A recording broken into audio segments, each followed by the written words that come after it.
All right, folks, Gary Meek, living in Sacramento, California, and I am here with one of my favorite people, Miss Laurel Housh. How are you today? I am awesome. Thank you, Gary. How are you? I am doing well. Nice to have you here. Thanks for So Laurel and I have known each other for 15 probably-ish of my 20 years in real estate. at least. And she has always been just a bright, shining star, and we just love her to death because she comes to our office and shares good information with us all the time. And so that's what she's going to do today, but she's going to share it with you guys as my buyers out there.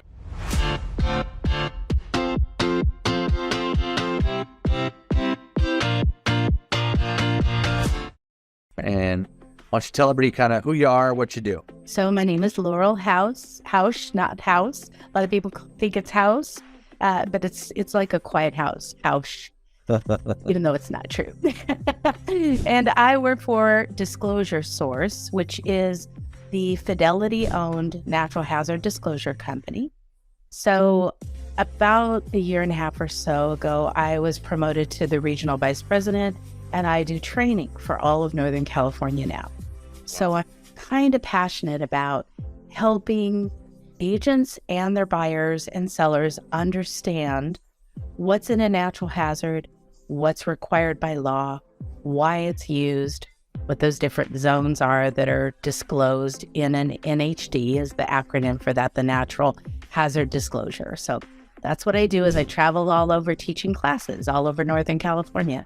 Well, awesome. Well, thank you for being here today with me and my people and sharing with us what you have to share. So as we go through the process, I'm kind of breaking down the buying process for folks that have showed interest in, my YouTube channel or have showed interest in, some of the ads I've run.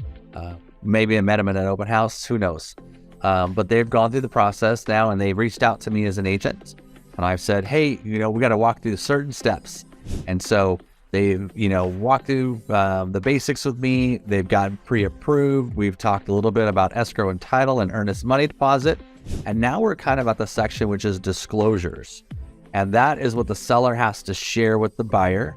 It is required by law in California, or at least in Sacramento. It's often that the seller pays for the NHD reports. And then I tell everybody it's about a 60-page document. It's produced by, a third party, and it has all this great information in it. And I always, give the super broad overview, and I'm sure you could probably recite it word for word. But why don't you tell my buyers what's in the NHD and why is it important to them when they're buying a property? And we're going to look at it from two aspects. First and foremost, a lot of who I work with is in, just basic developments like Roseville. And then I know there is a very special piece that's going to be more country. And I'll have you touch on fire hardening kind of at the end. But right now, just the basics of the NHD. Sure. So a lot of people get confused about disclosures that a seller will provide to a buyer. There are many different disclosures that are pertinent only to that particular parcel that a seller will disclose, like their dishwasher leaked and messed up their kitchen floor. Not part of the NHD. The natural hazard disclosure is the report comes from their assessor parcel number. So you could sell bare land, a duplex, a single family residence, a commercial building, an apartment complex, many different types of structures or bare land are sold with a natural hazard disclosure. Okay. Because it will tell a buyer, are you in a certain zone, like a fire, a flood, an earthquake, a seismic zone, a FEMA mapped or a flood inundation zone, an airport proximity where you're going to hear airplanes fly over your house occasionally. So it gives you all the required mandatory state disclosures for a buyer to go through and read. And that also gives them a heads up and their agent, hey, you might need flood insurance or fire insurance or both sometimes, or you don't need it. It's not in that area most likely. That's determined by their insurance company as to how close they are to certain zones, but it will show what they're in. So with Disclosure Source, we provide that natural hazard disclosure report that gives maps, not only the state maps, the statutory maps, that are run by CAL FIRE and FEMA, but it also gives local mapping that's done by local jurisdictions. So it gives one big overlay of the state and then another one of localities, so that they get a very good perspective on their parcel that they're purchasing and where it falls in any kind of a natural hazard zone. So that's a little bit about the report, a portion of the report. We also provide with that report a tax data report, which will help a buyer to see what the current taxes are and also what the Melrose 1915 bonds. So those are extra little taxes to pay for roads, schools, lights, housing, all kinds of libraries, all of that infrastructure in newer developments. Older homes that are 60 years old, they don't usually have those Melrose or 1915 bonds, but newer developments do, and they're passed on to a new owner many times. So that's also in that report. And it will tell you other things about where the money's going, mosquito abatement, updating of a library, different, depending on where you are, the zone you're in, it could be flood, shoring up the levees or things like that. So you'll see that in the tax data section as to where those taxes are going. We break that all out for them. And then their title company will review their new tax base and their new taxes that they'll be paying. But we give them the current, what's going on right now.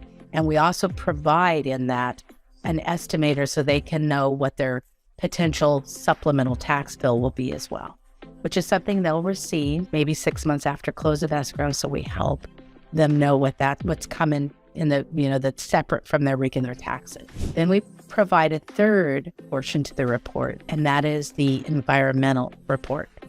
And that tells a homeowner within an eighth of a mile, a half mile, and a full mile, anything that's on the EPA website. So you're going to see things that you might think, why is that on the EPA?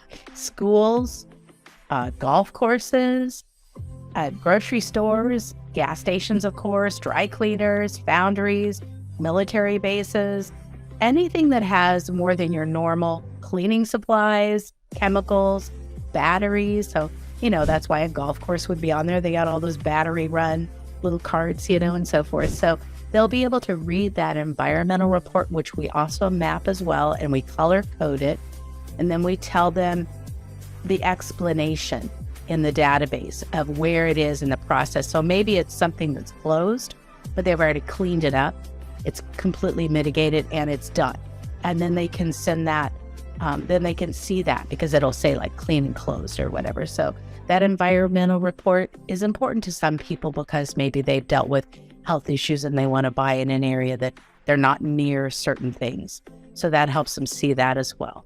And then of course, there's other pieces to the natural hazard disclosure that are advisories as well.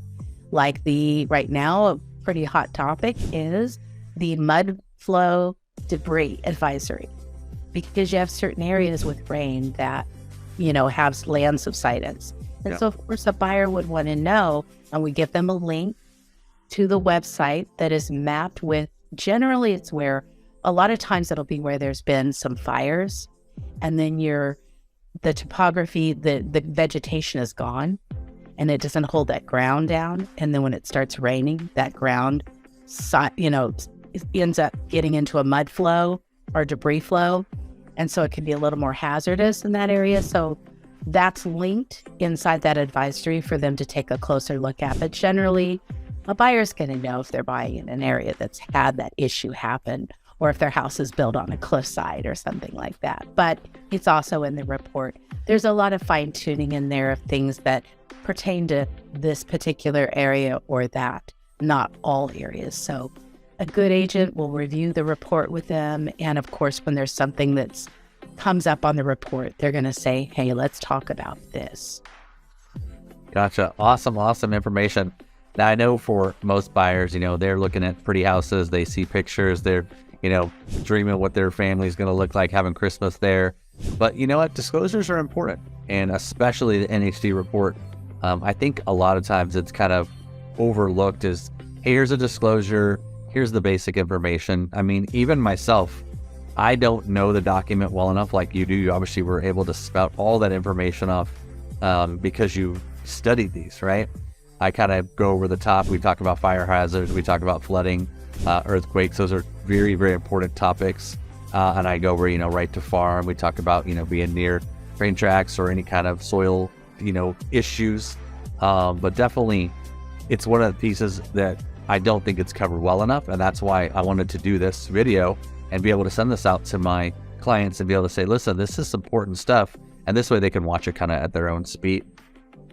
Yeah, I think the other thing is that we all have, you might say, like a risk and a reward. Mm-hmm.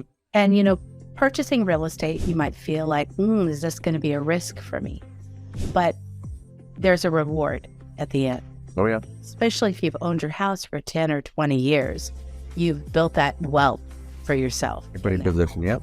And then you can create generational wealth for your children and their children if you start out with that. So, sometimes I talk to homeowners who are purchasing in an area that's maybe in a fire zone because there's lots of trees. Maybe they want to buy in a beautiful, heavily treed property out away from the city. Yeah. They want to see the stars at night and they want to wake up and see trees, not their neighbor's house. Yeah. So there's the reward, but then there's always a risk. Yep. If you live near the coast, you might have what just happened in Aptos and Santa Cruz, and with waves that broke apart different areas on the shoreline. Everywhere we live has some sort of a risk and a reward.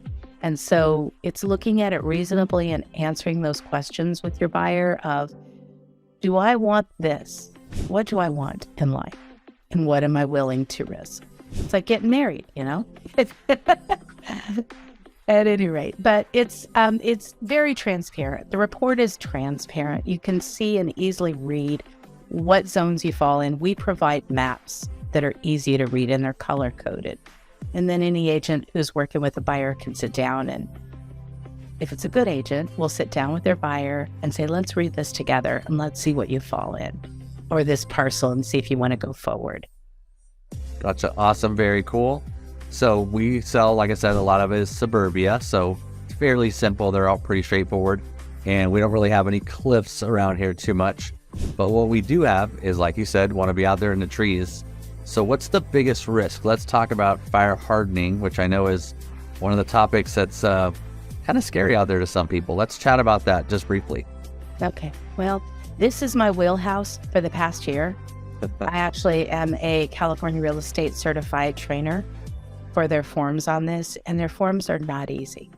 For a seller, there's a simple process that you can follow to help you fill the form out. But the reality is there are parameters for each seller as to whether or not you have to provide one of two forms. If you're in a fire zone, that's determined high or very high severity, and next year it'll be including moderate as well.